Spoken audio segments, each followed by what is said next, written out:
Hello and नमस्कार।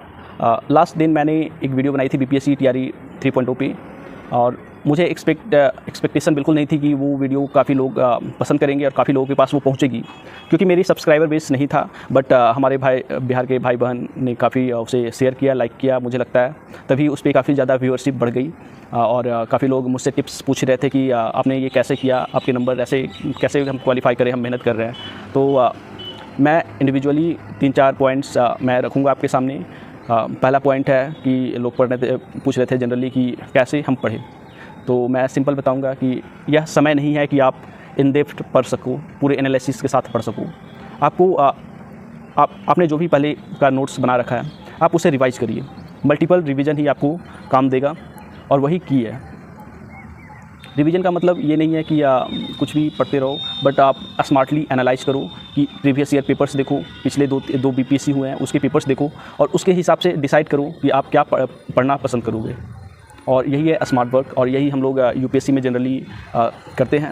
UPSC की जो हम लोग 3-4 साल 5 सालों के पेपर निकाल कर पढ़ते हैं, और वो सच में वर्क करता है। ऐसा ही काम आपको करना होगा, क्योंकि आप देखो बीपीएससी का टीआरई 2 का पेपर देखो, तो वो ऑप्शनल पेपर नहीं, ऑप्शनल जैसा नहीं पूछ रहा है। पिछला जो कैंसिल हुआ वो भी आप देखो, तो उसमें ऑप्शनल जैसा बात नहीं है, वो एनालिटिकल पूछ रहा है। और एनालिटिकल के लिए आपको स्मार्ट वर्क करना होगा। स्मार्ट वर्क कैसे होगा? आपको रैपिड रिवीजन वीडियोस देखनी होगी, आपको पेन पेपर लेके नोट्स, शॉर्ट नोट्स बनाने होंगे। 20 दिन है, आप मान के चलो तो आप 20 पेज का मिनिमम शॉर्ट नोट्स बना लो अपने सब्जेक्ट के हिसाब से, जो कि आपको काम आए। करंट अफेयर्स का शॉर्ट नोट्स बना लो, और मैथमेटिक्स को आपको छोड़ना नहीं है। मैथमेटिक्स पे थोड़े प्रैक्टिस कर लो, क्योंकि मैथ और रीजनिंग के ये क्वेश्चन होते हैं, ये मान के चलो तो ये फ्री के ही नंबर होते हैं, और ये मेरिट में आपको पहुँचा सकता है। आप इस पर फोकस करो। और दूसरा पॉइंट्स मैंने नोट कर रखा था, मैं बताता हूँ। क्या पूछ रहे थे लोग, 1 मिनट। हाँ, मुझसे मटेरियल्स के बारे में लोग पूछ रहे थे, तो मैं सिंपली ये बता देता हूँ कि मेरे पास कोई ऐसा मटेरियल नहीं है, क्योंकि मैं कोचिंग नहीं चला रहा। बट मैं बोलूँगा बस यही कि जो भी आपके बेसिक नोट्स हैं, बेसिक मटेरियल, आप उस पर फोकस करो, इधर उधर मत भागो। और हो सके तो आप एक काम कर सकते हो कि आपका जो भी खाली टाइम होता है उसमें आप ये लॉन्ग सीरीज वीडियोस देख सकते हो, मैराथन वीडियोस। हिस्ट्री पे अलग आती है, पॉलिटी पे अलग आती है, और साइंस पे भी अलग आती है, तो आप इस तरह के वीडियोस पे रिलाई कर सकते हो। और देखो, कंपटीशन वाइज मैं बोलूँ तो टीआरई में ये टीजीटी एंड पीजीटी दोनों का डिफरेंट है। But TGT under 5 and 6 to 8 इसमें काफ़ी ज़्यादा भीड़ है, और इसी में ज़्यादा कंपटीशन भी है। तो आपको थोड़ा कंपटीशन में आना है तो थोड़ा आप मेहनत बढ़ाओ, अपना पेस बढ़ाओ, क्योंकि ये लास्ट समय है। और जैसे हम लोग बिहार पुलिस के दौड़ वगैरह में देखे हुए होंगे आप, या अगर आपने पार्टिसिपेट किया होगा तो आप देखते हो लास्ट राउंड में स्पीड बढ़ाई जाती है। तो यही लास्ट राउंड है आपका, और आपको इसमें अपनी स्पीड बढ़ा देनी है। काफ़ी बढ़ाओ, जितना भाग सकते हो भाग लो। आपको सपोर्ट करने वाले भी काफ़ी होंगे, आपके टीचर्स, आपके कलीग, हर कोई आपको आपकी फैमिली आपको सपोर्ट कर रही होगी। और इनफैक्ट मैं बोलूँ तो काफ़ी लोगों का एक्सपेक्टेशन भी आपसे जुड़ा होगा, बिकॉज मैं मान के चलूँ तो आप एक एडल्ट हो, और आप पे फैमिली की रिस्पॉन्सिबिलिटी है। तो आप बस यही कर सकते हो, मेहनत करो। तीसरा पॉइंट मैं किसी ने पूछा था, हाँ, टेस्ट कहाँ से दें। तो टेस्ट के लिए कोई स्पेसिफिक वेबसाइट बताना उचित नहीं है, बट लोग मुझसे पूछ रहे थे कि आपने क्या दिया था। तो मैंने टेक्स्ट बुक पे दिया था, उस समय पता नहीं फ्री का था या पेड था, बट मैंने वहीं से दिया था।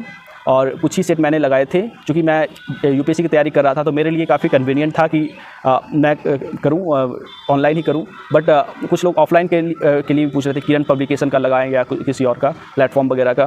तो मैं सिंपली बोलूँगा ऑफलाइन वाले पे मुझे ज़्यादा मैं रियलाई नहीं करता हूँ। बट अगर आप कंफर्टेबल हो तो आप करो। क्या मैं क्यों नहीं करता, मैं ये भी बता देता हूँ।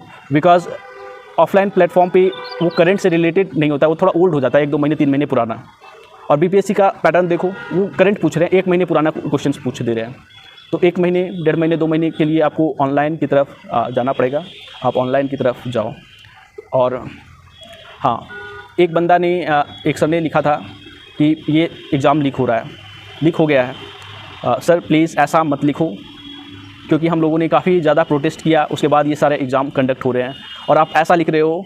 मतलब लीक होता है, पिछले बार हो गया लीक, बट नेगेटिविटी को अगर हम साइड रखें तो आप एक स्टेट के पार्ट बनने वाले हो, आपको राज्य कर्मी का दर्जा मिलेगा अगर आप क्वालिफाई करते हो तो। और आप अगर राज्यकर्मी का दर्जा पाने वाले हो तो आपको राज्यकर्मी की तरफ बिहेव करना पड़ेगा। आप स्टेट पे कॉन्फिडेंस रखिए, पूरा रखिए। अगर आप पार्ट हो रहे हो तो ये रिस्पॉन्सिबिलिटी आपकी भी है। और आप नेगेटिविटी मत फैलाओ, क्योंकि यह टाइम बहुत ही क्रूशियल है और इस समय बहुत ही ज़्यादा इंटेंस प्रेशर होता है कैंडिडेट्स पे। तो आप बस पॉजिटिव रहो और जो भी हमारे गवर्नमेंट है, सिविल सर्वेंट है, उन पे भरोसा रखो और आप अपना एग्ज़ाम दो, अपना पूरा 100% दे के आओ एग्ज़ाम में। और अगला पॉइंट स्टेट के एग्ज़ाम से रिलेटेड मैं बोल दूं तो स्टेट के का जो एग्ज़ाम है 18 तारीख से शायद शुरू हो गया है। तो इसमें भी आप मेहनत करो।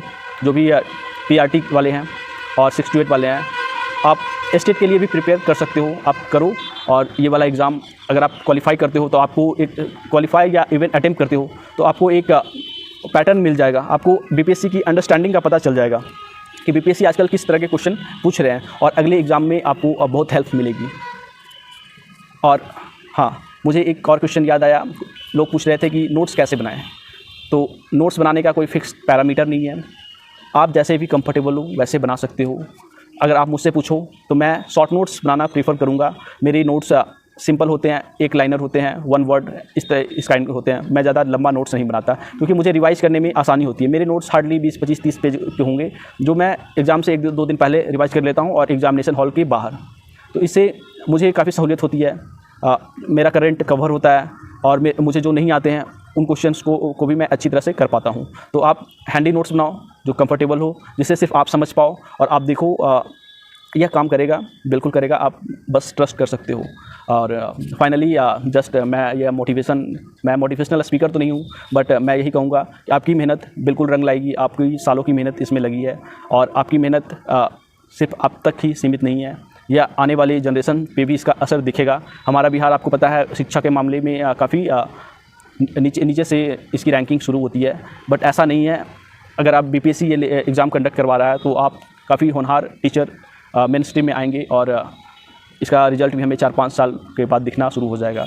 और मुझे आशा है और मुझे आप लोगों पे पूरा कॉन्फिडेंस है कि आप लोग अच्छा करोगे, आपका निकलेगा एग्ज़ाम। और बिहार शब्द है हमारा, बिहार जो कि बौद्ध बिहारों से मिलकर बना है, जो कि शिक्षा का एक बौद्ध ज़माने में केंद्र हुआ करता था। तो उस बिहार के नाम को हम जस्टिफाई कर पाएँ, हमें बिहार गाली जैसी नहीं लगे, हम प्राउड होकर कह सकें कि हम बिहारी हैं, वी आर बिहारी। और let's hope for bright future of Bihar. मैं चाहता हूं कि जो हमारा देश का टारगेट है डेवलप स्टेट बाई 2047, आज़ादी के 100वीं वर्ष पे हम डेवलप होना चाहते हैं। तो मैं चाहता हूं कि उस समय हमारा बिहार नंबर 1 स्टेट के तौर पे अपने आप को पेश कर सके।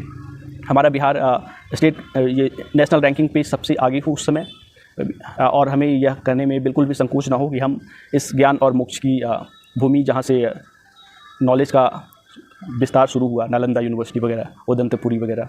तो this is all for today guys. मुझे लगता है मैं आपको कन्विंस करने में थोड़ा बहुत भी सफल हो पाया हूँ, और मैं अपने नोट्स की कॉपी 1-2 कॉपी मैं आपको वीडियो के अंत में लगा दे रहा हूँ, तो आप देख लो और जैसा हो वैसा आप करो, अपने हिसाब से करो। Bye, good bye.